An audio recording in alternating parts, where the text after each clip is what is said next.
Yana bir o'lmas jonning yezilmagan hikoyasi. Abdori Gulshan Abduqodir. Sahar. 2-bölüm.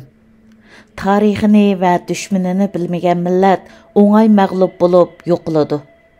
Xitoy maqol tamsili. Xitoylar G'ulji shahar Bayanda yesi Tojang kentining yuqur tarafidagi ikki to'pilik orasidagi jilg'iga yasigan o'lim maydonida miltiq bilan etib o'ltirilish oldida turgan inim Abduxoliq bilan bo'lgan orliqimiz aron 5 metr edi. U kulimsirab turadi. Abduxoliq kulimsirab yashidi va kulimsirab ketdi. Inim etilgandan keyin yerlikiga qo'yish qatorliq ishlarni do'stim Köyümcan bilan o'zim bejirdim. U kuni G'uljida qattiq sovuq bo'lgan edi. Manga kuch-quvvat va tasalli berayotgani inim har qanday kishiga ta'sir nisb bo'ladigan shehidlik muqomiga erishiyotdi deydigan iftixorlanish tuyg'usi edi. Mulk Abdurashid og'zidan. 2-bölüm o'lim maydonida bo'lib o'tgan dialoglar.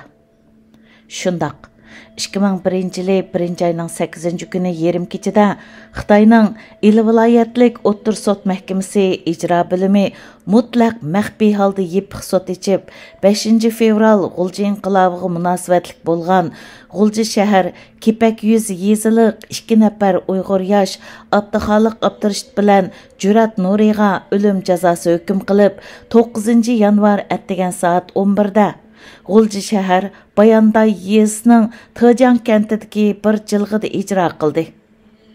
5-fevral G'ulji inqilobiga oid uchur va materiallarni qezib, ratlash va to'plash jarayonida Abduxoliq Abdurashid haqida hech qanday uchur va ma'lumot to'play olmay ichim tut bo'lib yurayotgan kunlarning birida tuyuqsiz Abduxoliqning aksi Mulk Abdurashid bilan xonimi Mastura xonimning chet elda ekanligi haqida uchur topshirib oldim. İçim vallada yorib ketgandek bir sezimda bo'ldim va ular bilan darhol aloqalashdim.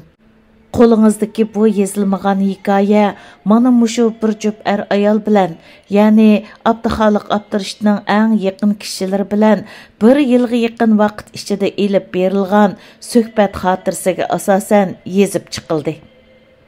2001-yili 9-yanvar kuni G'ulji shahri xuddi qushlarni uchib o'tolmagidek darajada qattiq qamal qilingan edi.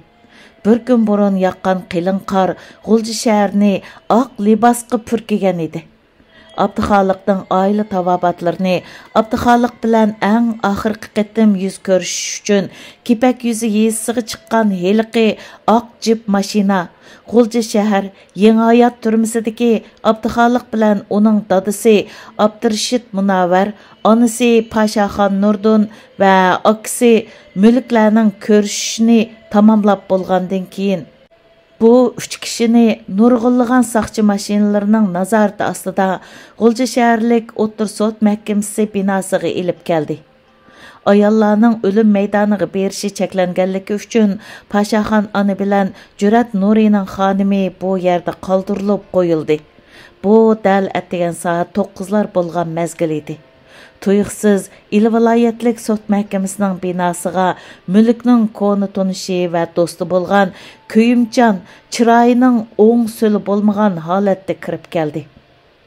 Biz bu kishi hozir vatanda bo'lganlik uchun uning bexatarligini ko'zda tutgan holda bu kishiga Köyümcan deb taxallus qo'ydik. Köyümcan G'ulji shahridagi bir qadar qo'rqimsiz, lukchak mijoz yoshlardan bo'lib, Xitoy 80-yillardan keyin yo'lga qo'ygan islohot, ishikni sirtqi echivtish siyosatining turtkisida ichkiri o'lka, dengiz yoqasidagi shaharlarga berib tijorat qilib pul topgan. G'ulji shaharda xeyli ko'zga ko'ringan yoshlardan edi.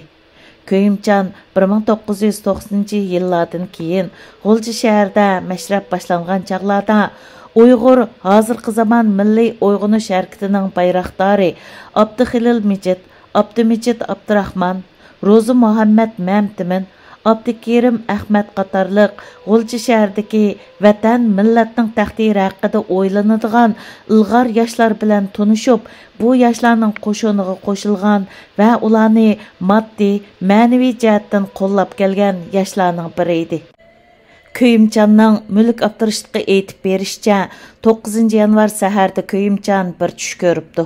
Түшіде uzun, appak yektek kiyip alған bir kişi. Mən hazır Pakistan'dan keldim. Abduxaliqning jinoza namozi tushirilmoqchi. Mən shu yerga ketyapman degudek.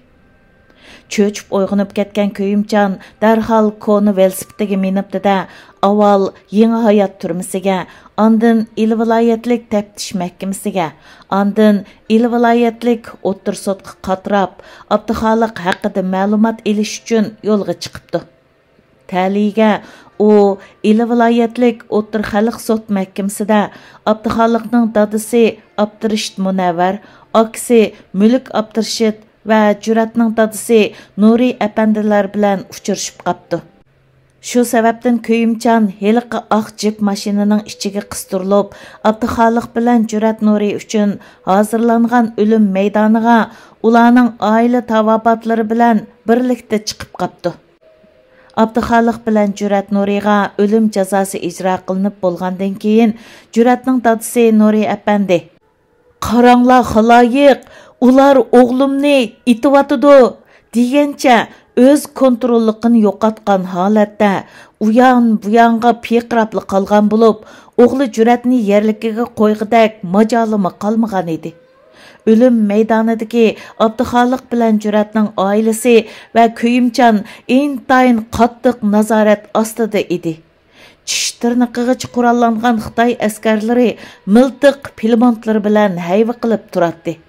Azraqlı xatoliq ko'rilgan aman ularni itib tashlaydigandek alpozi bor edi. Atrofdagi to'pilik va jilg'ilar liqqida Xitoy qurolliq askarlari harbiy mashinalar va tanklar bilan chambarchas qo'rshalgan edi. O'lim maydoniga Xitoy hukumati tarafidan elib kelingan yana 2 nafar Uyg'urmi bor edi. Bularning biri G'ulji shahar Do'ngmalla Mira masjidining imomi Abdug'ani Qarajim, yana biri G'ulji shaharlik islom diniy jamiyatining raisi Abduvoyid edi. Bular bu yerga o'lim jazosi ijro qilinib bo'lgandan keyin Abduxaliq bilan Juratning namozini tushirishga kelgan edi. Abduxaliqning tug'ilgan vaqtidan tortib o'lim jazosiga hukm qilinganicha bo'lgan 25 yoshlik hayot hikoyasi haqida asarning keyingi bo'limlarida ayrim to'xtalamiz. Hozir bu yerda qisqacha qilib aytganda, Abduxaliq bilan Juratga o'lim jazosi berilish u yoqda tursin, haqiqatan Xitoy qonuniga solganda bak ig'ir bo'lganda 10 yillik yoki uningdan tuvan jazo kelishi kerak edi. Ammo Xitoy o'lim jazosi berdi va ijro qildi. 90-yillardan 2000-yilga qadar boshlanish, taraqqiy qilish va oxirlashishdan iborat 3 bosqichni boshdan kechirgan G'ulji 5-fevral inqilobining ishigini bu o'lim jazosi orqali taqimoqchi, xalqning hayvisini yerga urmoqchi. G'ulji shahrida 2-chi qatim bundaq bir harakat mavjud bo'lmaydigan vaziyatni shakllantirmoqchi bo'lishdi. Yeni bir tarafdan Xitoyning an'anaviy Chag'an bayrami yetib kelish arpasida burunqidakla yana 2 Uyg'urni o'ldirish orqali puxadan chiqmoqchi, Chag'an tantanasi qilishmoqchi bo'lishdi. Nima uchun Shehid Jurat Nurini bir pay o'q bilan o'ltiralagan Xitoy jallotlari Abduxaliq Abdurishidni shuncha qiynab 3 pay o'q bilan ijro qildi? Bu vaqtdagi mulohazamizni asarning keyingi qismlarida to'xtalamiz. Xitoy yana bir tarafdan 2 nafar shehidning o'lim maydonida namozini tushirishdek bir hiyla mikrni o'ylab chiqib, G'ulji xalqiga yaxshichoq bo'lmoqchi. O'zini islom diniga hurmat qiladigan bir hukumat qilib ko'rsatmoqchi bo'lishgan edi. Demak, Xitoy hukumati bir tarafdan mashrab o'ynagan va namoz o'qiganligi uchun nurg'un G'ulji yoshlarini turmalarga tashlagan bo'lsa, Yana bir o'rilibla o'lim jazosiga hukm qilinganlarning namzini tushirib, yerligiga qo'ydigan nihoyat adolatparvar, islom dinidan nafratlanmaydigan bir hukumat qiyofatiga kirvilayotmoqda edi. Şuna şu günkü ölüm meydaniga özlerining sodiq g'alchisi Abdug'ani Qarajim bilan G'ulji shaharlik islom diniy jamiyatining boshlig'i Abduvoyitni oldin ala akilib taqlab qo'ygan edi. Abduvoyit kim? G'ulji shaharlik islom diniy jamiyatining raisi Abduvoyit atalmış Abdunum rayonlik islom diniy institutining boshlig'i. 2022 yılı Xitay 3 milyondan 5 milyongacha Uyg'urni jazo lagerlariga solab, Uyg'urlar orasida ko'zga ko'ringan Uyg'ur diniy zotlarining lagerlarda o'ldirilganligi haqida xabarlar kengri tarqalayotgan bir paytda Şinjandagi diniy erkinlik tarixda ko'rilib boqmagan yaxshi vaziyatda deb bayonot bergan Abduraqib Tömürniyaz bilan o'xshash mavqedagi Xitoyning diniy sohaga qo'ygan g'alchilari edi. Aslida Barin inqilobining yetakchisi Zayniddin Yusuf, Sharq Turkiston Islom harakati tashkilotining boshlig'i Hasan Mahsum, 5 fevral G'ulji inqilobining qurolliq yo'nalishdagi sarkillaridan İbrahim İsmail, G'uljida ko'zga ko'ringan diniy zotlardan Döng mahalla Gullik masjidining imomi Abdushukur Hojim, shu kuni shahid qilingan Abduxoliqning aksi Mulk Abdurshid, Abduraqib Tömürniyaz va Abduvoyitlar o'xshashla Turpandagi Shohi Mardan Damullamdan diniy dars olgan saboqdoshlar yoki maktabdoshlar edi. Ammo guruchning ichiga oqtoshlarmi aralashib qolganidek, Abduraqib Tömürniyaz bilan Abduvoyit dal ashu guruchni chaynaganda tishni sundirdigan oqtoshlardan edi.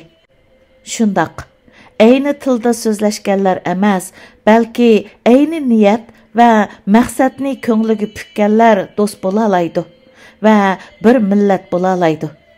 Raqiblar va maktabdoshlar dal Abduxoliq Abdurshid bilan Jurat Nurining shehidlik sharobini ichgan kuni yuzma-yuz raqobatlashib qoldi. Jondan o'tkidek qattiq so'g'uq g'ulamoqda. Muz tutgan soğuq toң yerdə Uyğur xalqının 2 nəfər qəhrəmanının cəsidi qan içində yatmaqda idi. Ölüm cəzasını icra qılıb bolğan jallatlar səl keyinlərgərək çekinişib, meydanni cəsədinin egillərgə səl-pəl kəngri ötünüb berişdi. Abduxoliqning aksi Mulk Abdurshid bilan Köyümcan qahramonlarni birdan avaylab ko'tirib, yerligiga qo'yishga tamshilayotdi. Alman-talman yetib kelgan Abdug'ani Qarajim bilan Abduvoyit bu ikki meyitning jinoza namozini tushirdiganligini aytishdi. Buningga javoban Mulk Abdurshid, shehidning namozi tushirilmaydi. Sizlar Kulidin, ya'ni ishkirdan chiqqan Xitoylarning namozini tushiringlar dedi ta'ni qilib va Köyümcanga qarab ko'ta deb sharat qilganicha avval Abduxoliqning, ondan Juratning jasadini avaylab ko'tirib, sol tarafdagi do'ng ustiga oldin ala qizib tayyorlik qilib qo'yilgan 2 yerlikka elib kelishdi. Jinoza namozini tushiramiz deyishyotamsan texi. Bu gapni anglagan Abdurshid Munavvar barliq kuchini to'pladi-da g'alchilarga qartib so'zlashga boshladi va Sura Yasinning oyatlaridan misol keltirib shundoq dedi. Allohning Sura Yasinda aytilgan: "Ey gunohkorlar, sizlar dunyoda kofirlar bilan musulmonlar aralashib yashagan edinglar. Endi ayrilinglar. Hammanglar o'z loyiqinglarni tepinglar" degan oyatlari amaliylashgan vaqtida sen qandoq qilarsan a? dedi Abdug'ani Qarajim bilan Abduvoyitga yuzma-yuz tikilib turib. Bu so'zlardan g'azablangan Abdug'ani Qarajim bilan Abduvoyit, biz Uyg'urlar mana mushundoq yaxshilikni bilmaydigan haq deb g'o'dirg'inicha ko'zdan g'oyib bo'lishdi. Agar Köyümcan bo'lmagan bo'lsa, men qandoq qilar edim? Köyümcanning tasodipan bizni o'lim maydoniga yolab elib keladigan oq jip mashinaga chiqib qelishi, Allohning yuksak darajada o'rinlashtirishi deb qarayman. Agar Köyümcan bo'lmagan bo'lsa, ikki qahramon şehitimizning oxiratlik ishlarini yaxshi o'rinlab bo'lolmagan bo'lardim. Chunki dadam Abdurishit bilan Jur'atning dadisi Nurikamning ayni chaqda o'ri turg'idakmi majol qolmagan edi. Kun bo'lsa intayin soğuq edi deb aslaydi qahramon shehidimiz Abduxoliq Abdurishitning aksi Mulk Abdurishit. Ölüm cezasını icra qilishib bo'lgan Xitoy jallotlari, askar saqchilari garchi ölüm maydonidan ayrilmagan bo'lsa-mu, ammo ikki qabri qezilgan to'pilikning to'van tarafiga siljishib, tamakillarini chekishib, suvlarini ichishib, xuddi "Tökü ko'rdingmi, yo'q" degan holatda bexaroman turishatdi. Tuyuqsiz Abduxoliq bilan Jur'atni yerlikiga o'rinlashtirish ishlarini bajarayotgan Köyümcan bilan Mulkning yeniga ikki Uyg'ur yigiti paydo bo'lib qoldi. Aslida bular go'rkor yigitlar bo'lib, hukumat tarafdan kechicha ikki qabrini qo'llab tayyor qilish buyrug'i topshirilgandan keyin bu yerga keltirilib, ikki kishilik qabrini, ya'ni Abduxoliq bilan Jur'atning qabrisini qo'llab tayyor qilgan ekan. 2 yosh Mulk bilan Köyümcanға tasalli bermoqchi bo'ldimi yoki naq maydonda bo'lib o'tgan ishlar vijdoniga ta'sir qildimi? Aytavur, lahat ichiga kirib, suyimlik inisi Abduxoliqni Allohning dargohiga uzatish ishlarini ratlik va chiroyli tamomlashdan boshqani o'ylay olmayotgan holatda, xuddi oqlibatgan barangidak tatirib ketgan Mulk bilan Köyümcanға qarab past ovozda To'xuchi yuzi, mama yuzi, bo'lokay, panjimlarda maxfiy qabrlarni qo'lg'anligi, u joylarda nurg'un qon to'kilganligi haqida so'zlab berdi. Shundaq, bu yigitlar to'g'ri davatgan edi. Bayanda Yezning Tojan kentining yuqorisidagi bu qabristonlik G'ulji xalqiga Qaridon qabristonligidek tonish emas, yot bir qabristonlik. Әмма Xitoy bu yerda bilib bilmay bir qahramonlar va shehidlar qabristonligi barpo qilayotgan edi. G'ulji shaharni shimoldan janubga, sharqdan g'arbga o'rab turgan G'ulji noyisi, Chopchal noyisi, Qo'rg'os, Suydin va bu yonda yezlarda Xitoy qurolli kuchlari bilan yuzma-yuz etishib yoki qo'noqzorliklarda partizanlik jangi qilib shehid bo'lgan Uyg'ur yoshlarining qanchalik bir sonda ekanligi noma'lum. Bu sonliq ma'lumotlarni Alloh xolisa vatanimiz Sharq Turkiston mustaqil bo'lgandan keyin statistika qilib aniqlab chiqamiz. G'ulji tarixda Ili sultonligi bilan yaqinqi tariximizda bo'lsa 1944-yili G'uljida qurilgan Sharq Turkiston Jumhuriyatining poytaxt shahri bo'lish sifati bilan har vaqt mustaqil bir vatanning ta'minini tetigan isyonkor bir zaminning simvoli sifatida ko'z oldimizda namoyon bo'lib turdi. Shundaqla yana G'ulja 90-yillarda O'rta Osiyodagi qarindosh millatlarning mustaqil bo'lganligini eng yaqin oraliqdan ko'rib, bilib, hayajonlanib, ta'sirlanib turgan bir yurt. 5 fevral G'ulji inqilobi G'ulji xalqini boshdan oyoq qattiq bir silkigan bir inqilob bo'ldi. Bu inqilobning boshlanishida Abduxalil Mijit qatorliq Uyg'ur yoshlari mashrab harakati orqali bir silkingan bo'lsa, keyingi chaqlarda Xitoy hokimiyatining bu harakatni dahshatlik va qonliq bostirishi yana bir silkidi. 5 fevral G'ulji inqilobi mezgilida Xitoy hokimiyati Uyg'ur xalqini qanchalik darajada qonliq bostirishidan qat'iy nazar, u kunlarni hozir Uyg'ur xalqi ko'rayotgan kunlar bilan selishtirganda yana bir oz yaxshi kunlar deyishga bo'ladi. 2017 yil Xitoyda jazo lagerlari ochilgandan keyin 5 fevral G'ulji inqilobiga munosabatlik oilalar nuqtaliq lagerlarga solash obyekti qilindi. Shunda qilib Mulk Abdurishit bilan Köyümcan Uyg'ur xalqining bu 2 nafar qahramon shehidini yerligiga qo'yib, 7 ketman to'pini tashlab, ondan qabrini rasmiy tiklab, uning ustiga belgi tashlarini qo'yib bo'lgan chaqda allaqachon peshin vaqti bo'lgan edi. Köyümcan Abduxaliqning putidagi ma'si oyg'ini soldurib, xotir o'rnida söygü va muhabbat bilan qo'yniga soldi. Kishilar o'lim maydonidan asta tarqilib ketishdi. Hayot yana davom etmoqda edi. G'ulji shahar Bayanda yeza Tijang kentining yuqori tarafiga joylashgan oppoq qor qaplagan bu to'pilikdagi ikki qabra xuddi G'ulji shaharining qorovulligini qilayotgandek cho'qchib turadi.